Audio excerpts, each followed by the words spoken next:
Yo, welcome back to the Further Your Lifestyle podcast, conversations on lifestyle, passions, and hustles. My name's Chris Furlong. I am your host, and I'm super excited to be back here having the conversation with you. Episode 87 today, and today we are talking about opportunity, and that opportunity is actually out there for everyone.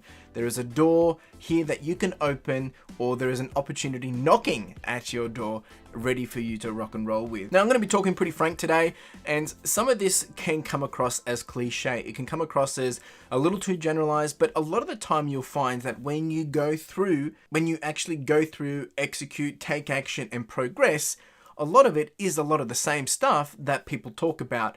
The difference is your experience and you actually doing it. And we're going to dive into that a little bit today. So buckle up and let's dive in. So I was recently in a conversation talking about opportunity, and I was sharing my opinion and my thoughts. And this is my opinion, that I believe that we all have the opportunity to be in the top of our niche, or in the top of our area of play, or in our industry. But it all really comes down to doing the work. You know, are you willing to actually do that work? Some would say, look, to be the best, you need to be in the 1%. And, you know, you can run some numbers with whatever industry that you're in, and you'll be able to find what it takes to be in the top percentage of your area of play. This is different for everyone because we're not all doing exactly the same thing. But for this case, let's talk about to be in the 1%, right? And to be part of this 1%, maybe it was on YouTube, for instance, to make money off YouTube.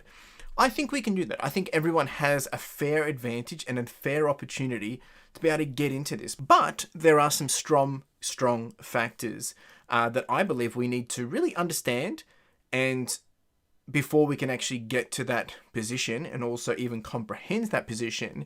And it really kicks off with what I said before around, are we willing to do the work? But it all really comes down to these. And hear me out. I'm going to spill out a whole bunch of different statements that I think will keep it real, keep it honest, and keep it frank. But as I said before, they might come across a little cliche, but we're going to dive into them a little bit deeper as we progress through this episode. So these strong factors include, are you willing to do the work? Are you willing to start? Are you willing to do? Are you willing to learn? Are you willing to commit? Are you willing to have patience? Are you willing to pivot? Are you willing to adjust? Are you willing to be willing? Are you willing to grow? Are you willing to get uncomfortable? Are you willing to take a challenge? Are you willing to take a risk? Are you willing to step up? Are you willing to reflect? Are you willing to help? Are you willing to teach? And are you willing to be taught? And the list can go on and on. Now, with the above in mind that I've just shared, there is a debate that not everyone is dealt the same set of hand, or, you know, they're not given that fighting chance to be able to, or enable them to be able to have this opportunity. Now, I agree. We all start from something different. We all have an unfair advantage. We all have something different to everyone else. So we all start with a different foundation. We all start with a different playing ground. But we all still have the ability to move forwards and to move towards that top 1%. It might actually take us longer to get there, but doesn't mean you don't have the opportunity. Firstly, I would like to remove the whole focus on getting to the 1% and focusing on actually small stepping stones of progress and wins. When we remove this whole mentality of like, I want to be the best, I want to be the top of the best, not saying you shouldn't have that mindset at all to enable you to, you know, motivate and build that momentum. But sometimes when we break it down into smaller parts, it takes away the pressure. But that's a whole different conversation. The discussion I really want to have is about the separation between yourself and those who are currently at the 1%. I think we need to have a very, very clear understanding of what this 1% example looks like. You know, when you're about to embark on, okay, I want to be a YouTuber and I want to be earning X amount of dollars per month from YouTube revenue. This is just an example. You need to understand the person that you're comparing to, or the person that you're getting a example from, is one, how long have they been doing it to be able to earn how much they're earning at this point in time? What is their story? What is their unfair advantage? How has that even happened? This provides context. It also helps you see where their strengths are, where their weaknesses are, but it also helps you understand what poses to them as a threat and where do they lack with opportunity, which is an opportunity for yourself. It's called a SWOT analysis. But most of the time, we will never, ever be ahead of the top. It doesn't mean you can't be in the top. You just might never be at the top. So to help you better understand this, there's this whole understanding and example of the 10,000 hour rule. Now, this won't apply to everything. This is a generalization. But let's say it takes you 10,000 hours to master anything, whatever it is you want to do, whatever skill, whatever industry you want to be in, it takes 10,000 hours. So if you start today, regardless, it will take you 10,000 hours. You're not going to be able to do 10,000 hours back to back. So that means it's going to be an hour today, an hour tomorrow, 10 hours another day, whatever. If you start in 2 years' time, you still need to do the 10,000 hours. If you've done nothing between now and 2 years, you still need to do the 10,000 hours. That's the logic behind it. So in this case, it really comes down to understanding of the time is going to pass anyway.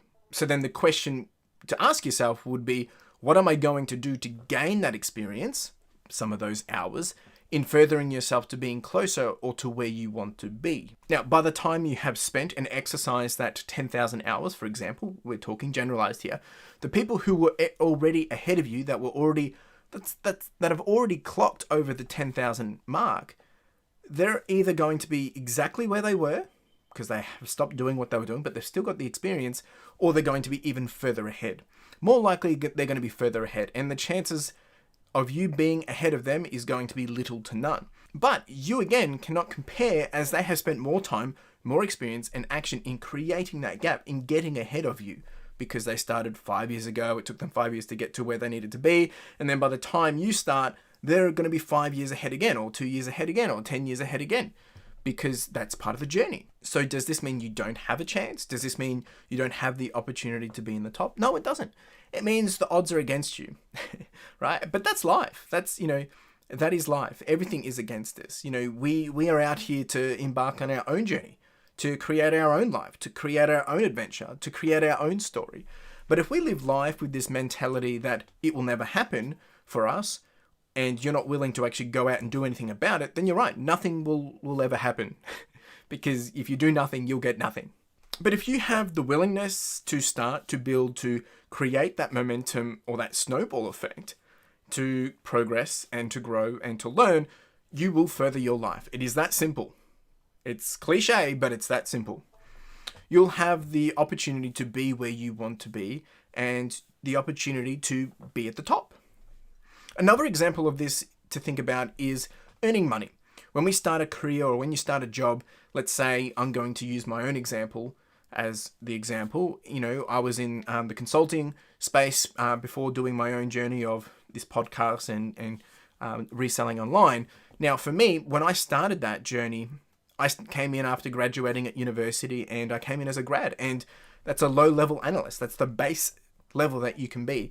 And that meant I start with a base salary, a starting salary. I think back then it was probably around $55,000, $60,000. And that's what I hit the ground running with. Now, I'm not going to be able to join that company as a graduate with no experience and no, further enhancement, because I've come straight out of university. I might have a master's or I might have a bachelor. That might give some level of tweak in what I can be paid, but I'm not going to be entitled to a manager's wage. I'm not going to be entitled to a manager's role. Why would I be? I don't have the experience, nor have I got the expertise of that expectation. So the only way to get there is you need to work, you need to gain that experience, you need to learn, and then you need to repeat that. Then you will grow, you will make your way up the ladder, and you will get a promotion, potentially. You'll get a pay rise that comes with that. And let's say it takes you 7 years to get to senior manager and you're earning $160,000. With that experience, you could likely now go to another company and you would be able to start your base at $160,000 or likely a little more.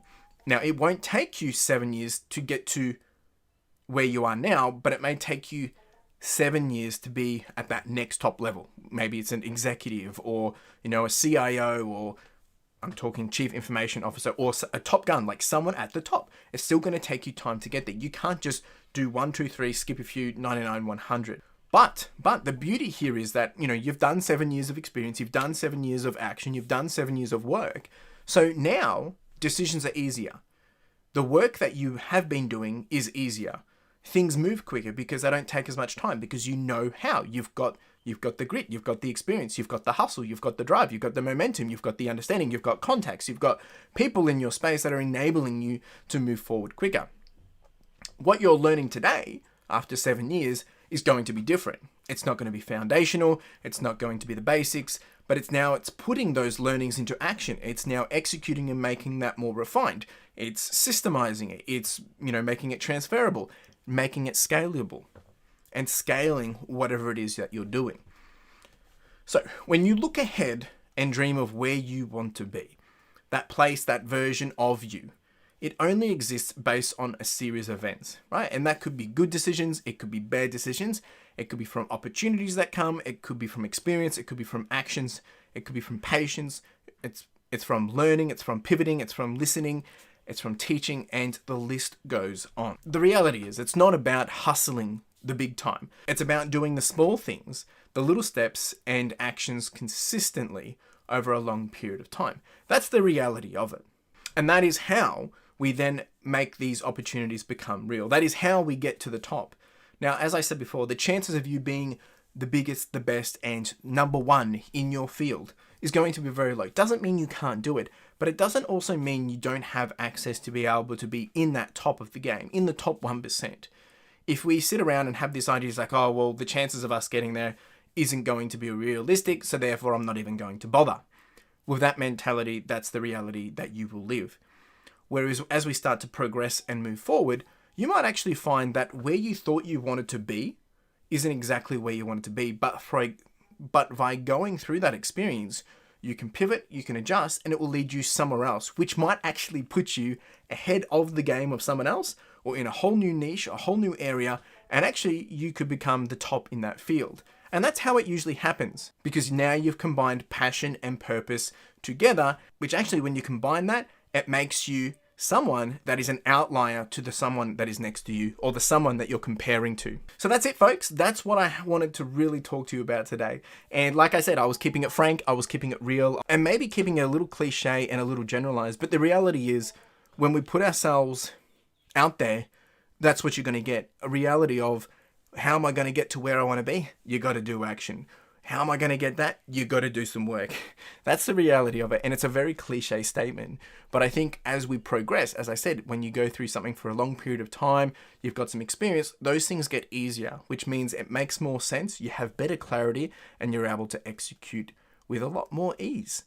Really do appreciate you being here. If you do have any questions, any comments, any thoughts, more than happy to continue the conversation. You can connect with me. You can reach out to me on Instagram at Further Your Lifestyle, or you can hit me up on Twitter at Further Your Life. Really do appreciate you being here. If you are on the YouTube, you can also drop a comment down below. Yeah, I look forward to chatting with you. And as I said before, really do appreciate you being here. You have a wonderful day. Cheers. Now, if you didn't know, we do have the podcast merch, and this is with a key focus of enamel pins. Now, if you haven't checked these out, make sure you do, because the intent of these are really just to be a small token and a reminder for you to charge on, to push on, and to further your lifestyle. Whether it is a gift for someone else to encourage them, or maybe to inspire them, or maybe it's a way to motivate yourself, or you can simply just make a purchase to simply support the podcast, which would be greatly appreciated. We do also have some sweaters and some long tees, so make sure you check it out. Link in the description and in the show notes. Really do appreciate it. Cheers.